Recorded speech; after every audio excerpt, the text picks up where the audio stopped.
So Throne and Liberty's open beta ended earlier this week, and I wanted to talk about my experience with the game. So sit down and space out for a couple of minutes and listen to the ramblings of Snackman.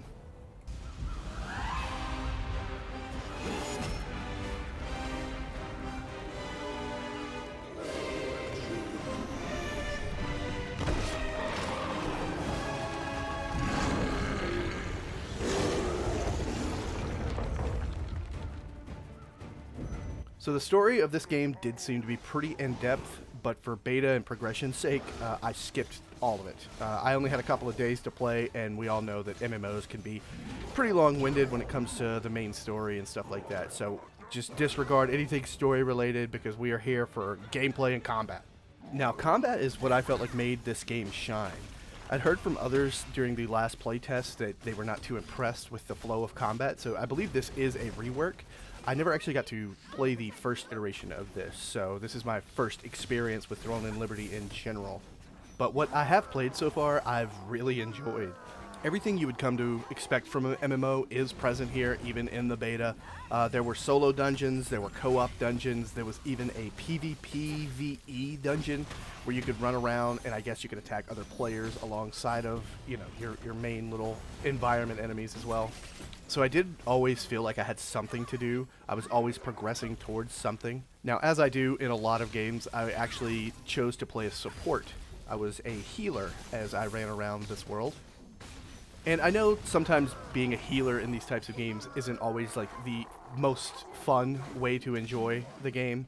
You do feel like, your DPSs get the majority of the fun. But the way that this game incorporates a blocking technique in an MMO, for me, it made combat feel a lot more involved than your standard avoid the telegraph, complete your rotations. Which, if you've played any MMO, that's typically what combat boils down to. Well, I know adding a block technique doesn't sound like it's very revolutionary. I do feel like it does wonders for an MMO's combat feel. So the block works as a couple different moves alongside its primary function of just reducing damage. Like I stated earlier, I played as a healing mage pretty much the whole playtest.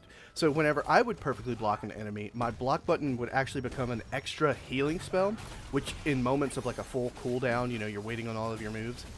It's nice to have kind of a get out of jail free card while you're waiting on everything. It also has some cooldown reductions baked in there as well, so a properly used block will reduce the cooldowns of just my curse spells, alongside with that extra healing spell, reducing incoming damage. It made combat feel a little more involved than just, waiting on the cooldowns and just moving out of line of sight of the enemies, which rolls into the last aspect of this block button. It actually turns into a dodge roll if you use it while moving. Now, a successful dodge will actually turn my block spell into its own counterattack spell. So depending on your situation and the usage of the block mechanic, you actually get different little outcomes for each class. Like I stated, I only really worked around the mage, the healer mage, so I'm sure other classes get their own block-specific little buffs. Speaking of other classes, this game allows you to pick a secondary class in which you get all of the moves and abilities and traits for, as long as you can fit them on your hotbar. I actually chose to run around with daggers as my secondary class, which gave me a poison ability. So I thought that worked really well with my damage over time spells. I also had poison, alongside just being a healer from a distance. And as goofy as that sounds, it honestly worked out very well. I was running solo dungeons and co-op dungeons with no complaints on how much healing or damage I was putting out. But this is a beta after all, so everybody was kind of learning. But the main takeaway from that was the two-class system felt really good. Mixing and matching your combat tactics seems like a great way to enjoy just an MMO in general, instead of just having one character for one playstyle and having to switch in and out.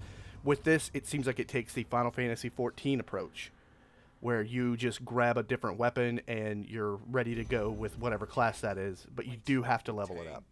So the game looks great, the combat feels good. Let's talk about the big elephant in the room here. This is a free-to-play MMO, so what are we expecting to see from the monetization side of things? Well, in the beta, everything was free. They kept handing out a lot of the paid currency. Every time I logged in, I'd be able to get something from the little shop, which was only cosmetics. and a little battle pass, which there is a free side to the battle pass, of course, you know, everyone does that. But it seemed like the paid currency's primary function was to purchase the battle pass, and there was an extra leveling reward pass as well, which doesn't bother me that bad, because if I'm enjoying an MMO, I don't mind paying for, you know, the content. As long as it's a constant flow, as long as you're getting something out of it. The one thing I worry about, though, is spending more money than you would if there was just an active subscription for the game. But for right now, it seems like the monetization side of things was to pretty much alleviate a lot of the grind when it comes to helping you level up specific gear and items. And that's where this kind of mobile gacha mechanic worms its way into this MMO experience. Because leveling up your character can be really confusing. The character itself actually just levels up through experience, but every other thing that you run around with can level up, and that's your skills, your passive skills, your weapon, and all of the gear that you're wearing.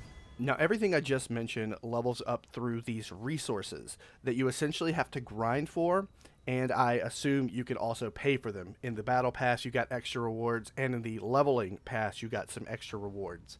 So there was a couple of times where I was really trying to level up a particular skill, but I needed this one particular crafted item that I didn't have the resources to craft, so I had to go down a rabbit hole and really look for where to obtain that, and to me, that's what will actually suck the fun out of this.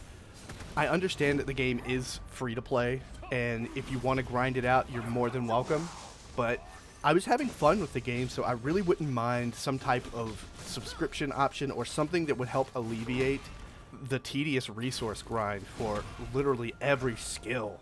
But maybe that does get a little easier as you get higher up in levels. I think I got to around level 30 in my playthrough, so I guess we'll just have to see. But yeah, that's really my biggest gripe so far, and the game comes out in a couple of months, so hopefully we'll have a way to implement something like that battle pass or a subscription model, you know, for players that want a more premium MMO experience out of a free-to-play title without making it feel like a pay-to-win for the players who really don't mind that grind. Overall, I'm pretty excited for this. I never really seen myself diving back into an MMO experience. I put countless hours into Final Fantasy XIV, but I guess the beta just hit me at the right time, so I just gave it a chance, and, you know, I really enjoyed it. But I'd love to hear what you guys think. Did you guys get to play the beta, and are you excited for this game to drop, I think, sometime in September? Let me know.